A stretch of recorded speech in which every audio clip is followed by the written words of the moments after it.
Bueno, hoy me he decidido a poner vídeos que puedan ayudar también a los autónomos para saber, pues, curiosidades que les puedan ir bien para desarrollar su actividad, ¿vale?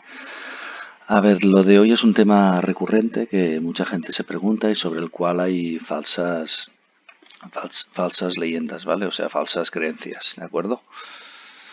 A ver, hablamos de si tengo que pagar el autónomo si facturo poco, ¿vale? Si hay una facturación mínima o lo que sea, ¿vale? Y hay falsas creencias en ese sentido, como la recurrente respuesta de que si facturo más de 3.000 euros al año, no estoy obligado si facturo, perdón, menos de 3.000 euros al año, no estoy obligado a estar de alta de autónomo, ¿vale? Cuestión totalmente falsa. O si facturo menos del salario mínimo interprofesional, pues tampoco tengo que estar dado de alta de autónomo. A ver, aquí hay matices, ¿vale? Esto no es una cuestión falsa totalmente, pero hay diferentes matices que también hay que conocer, ¿de acuerdo? A ver, 1.000 euros que os comentaba antes. Esto viene un poco a una confusión que presta a través de la declaración esta informativa que se conoce con la declaración anual con operaciones con terceras personas, el modelo 347 actualmente, ¿vale? Con el cual si facturas de una persona o esta persona te factura a ti más de 3.005,06 euros, tienes que declararlo en una declaración informativa que se hace ahora en febrero, ¿vale? Eso, pero esto no tiene absolutamente nada que ver con si tienes que darte de alta de autónomo o no. O sea, olvidaros totalmente de este tema de los 3.000 euros para esta cuestión de saber si tenemos que pagar el autónomo o no tenemos que pagar el autónomo, ¿vale? Mensualmente. Y lo del salario mínimo interprofesional, pues sí que es un criterio que puede ser útil, ¿vale? En este sentido, porque es un criterio que se utilizaba antes, al menos en inspección de trabajo, pero que ahora se matiza mucho más y hay que ir con mucho cuidado con esta cuestión. Es decir, no, yo no facturo más del salario mínimo interprofesional, entonces no tengo que pagar autónomo. Cuidado, cuidado, hay más matices, ¿eh? ¿Vale? Entonces, aquí para un poco para puntualizar, lo que yo explico normalmente es que existen dos obligaciones, ¿de acuerdo? Una obligación a nivel fiscal, ¿vale?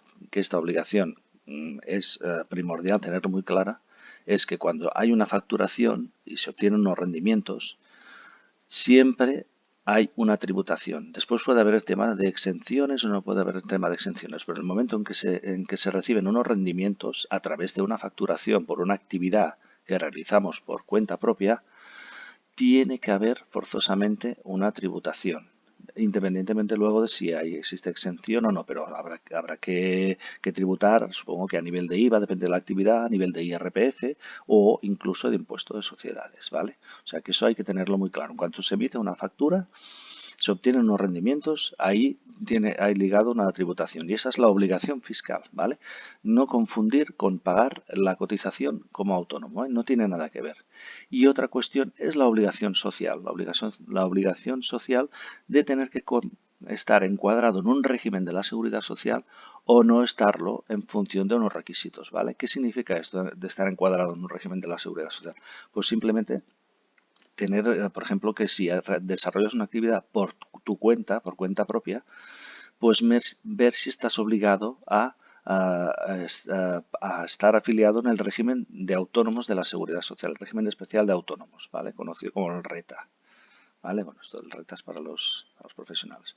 Pero los que están, o sea, el que está obligado a cotizar como autónomo y pagar el recibo de autónomo mensualmente, ¿vale? Que no tiene nada que ver con la obligación fiscal que normalmente siempre existe, ¿eh? Esto es un matiz muy importante. ¿Cómo sabemos si tenemos que pagar el autónomo en la seguridad social? Pues la Ley General de la Seguridad Social lo que indica es cuando hay que cotizar el autónomo, hay que pagar el recibo de autónomos cuando se desarrolla una actividad por cuenta propia de forma personal y directa a título lucrativo, lógicamente, para obtener unos ingresos, un lucro, y de forma habitual, ¿vale? Aquí en el tema de la habitualidad, que lo he puesto en mayúsculas, es porque es muy importante y es por dónde es lo que determina cuándo se puede tener una actividad con unas obligaciones fiscales pero puede ser que aun teniendo unas obligaciones fiscales, no tengas la obligación social, la obligación de cotizar y pagar el recibo de autónomos a la seguridad social. ¿De acuerdo? ¿Cómo sabemos el tema de la habitualidad? Pues hay unos indicios que son importantes, ¿vale? A ver, estos, como la ley de la seguridad social no concreta más, solamente con los requisitos que hemos dicho anteriormente, pues hay diferentes sentencias, hay jurisprudencia que básicamente viene a buscar indicios de actividad continuada, ¿vale? Si se entiende que hay indicios de actividad continuada, obviamente habrá habitualidad, y si hay habitualidad, cumpliendo los otros requisitos, tiene uno que cotizar como autónomo, tiene que darse alta en el régimen especial de autónomos y pagar el recibo de autónomo mensualmente, ¿vale? Entonces aquí entra, ¿cómo se puede saber si hay indicios de actividad continuada? Pues por el criterio del salario mínimo interprofesional, por eso os decía que era un indicador, pero no era el indicador único, ¿vale? Todo aquel que facture más del salario mínimo interprofesional casi siempre se entenderá que tiene que estar dado de alta de autónomo, ¿vale?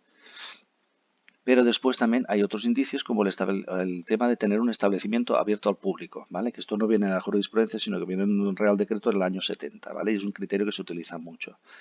Y el tema de la exclusividad, desarrollar la actividad de manera exclusiva, con lo que haya, se puede entender que si alguien está pagándote una factura y tú detallas esa actividad de manera continuada y de manera exclusiva con un determinado cliente, pues se puede entender que hay una habitualidad, ¿vale? Incluso ahí también conviene mirar el tema de las relaciones laborales encubiertas. Pero bueno, eso es otra cuestión, ¿ya? ¿Vale? Pero estos son indicios de actividad continuada, ¿vale? Aquí, de todas maneras, yo este vídeo lo que me gustaría remarcar con mucha claridad es que si no tenemos claro que no hay una habitualidad y no podemos demostrar que no hay habitualidad de manera muy clara, yo no me arriesgaría, es una tontería. No es una tontería arriesgarse porque hoy en día está el tema de las tarifas planas de los autónomos que te permiten entrar poquito a poco y cotizar no por el importe total, o sea, por el importe normal del autónomo, sino por bastante menos. Y vale mucho más la pena ir por allí que arriesgarse a esa cosa si no lo tenemos muy claro que podemos demostrar que no existe habitualidad. ¿Vale? Cuestión es que he hecho una factura, he hecho una formación y he hecho una sola factura y aquí sino que ha sido una cuestión tremendamente esporádica. ¿Vale? Pues tarifa plana y no nos compliquemos la vida. Bueno, como resumen, más que nada, el tema está, la obligación fiscal. Cualquier actividad que genere rendimientos y en la que se factura tiene que tributar, ¿vale? O sea, esta es la obligación fiscal, que no tiene nada que ver con el tema de si tenemos que pagar el autónomo o no. O sea, si nosotros hacemos una factura, aunque sea solo una, seguramente tendremos que ponerla en la declaración de la renta, por ejemplo, ¿vale? O hacer impuestos sociales, lo que corresponda. Y después también mirar el tema del IVA. Obviamente que no sea una actividad exenta, pero si no es una actividad exenta, también tendrá que declarar por IVA, ¿vale? Como mínimo, tener en cuenta esta situación. Y luego la obligación social, ¿vale? Tiene que cotizar el régimen especial de trabajadores aquel que realiza un trabajo, pues lo que hemos dicho, por cuenta propia, de forma directa, personal, a título lucrativo de forma habitual. ¿Cómo sabemos si es de forma habitual o no? Pues lo que hemos dicho. Si supera el salario mínimo interprofesional, si tiene un establecimiento abierto al público, obviamente, y el tema de la exclusividad, ¿vale? Pues bueno, más que nada es eso, ¿vale? Sobre todo diferenciar estas dos obligaciones diferentes porque mucha gente a veces entiende el autónomo como un todo y no es un todo, sino que hay una serie de obligaciones diferentes. Obligación fiscal, una obligación social y después ya no hablar de otros temas, de obligaciones de responsabilidad civil y otras cuestiones. Pero en este caso es esto. Y sobre todo tener en cuenta, no vale la pena jugársela. Si uno no tiene muy claro que puede demostrar que es una actividad que no tiene habitualidad, miren la tarifa plana de autónomos, sobre todo. Bueno, espero que les haya servido este vídeo y si les gusta le dan al like, ¿vale? Gracias.